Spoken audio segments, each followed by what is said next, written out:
Ready হচ্ছে যাবো র্যালিতে। এই দেখো আমার ট্রানজ্যাকশন। তারপরে দেখছি এখানে একটু কিউট কিউট ফেসের পোজ।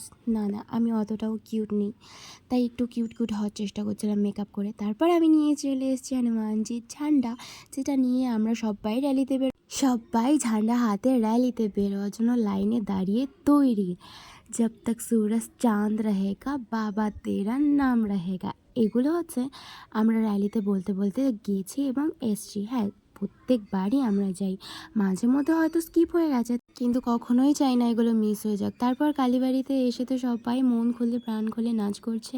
জব তক সুরজ চাঁদ রহেগা বাবা তেরা নাম রহেগা, কথাটা একেবারেই সত্যি। আর আমরা এখানে নাচছিলাম ভারত কা বাচ্চা বাচ্চা জয় জয় শ্রীরাম বলেগা গানটা আছে না, যেটা অসাধারণ লাগে।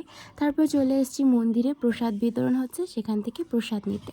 প্রসাদ নেওয়ার আগে চলে গেছিলাম ভাইয়ের কাছে দর্শন করতে। সেখানে গিয়ে আমাদের প্রত্যেকের হাতে দিয়েছিল একটা করে হনুমান চালিসা।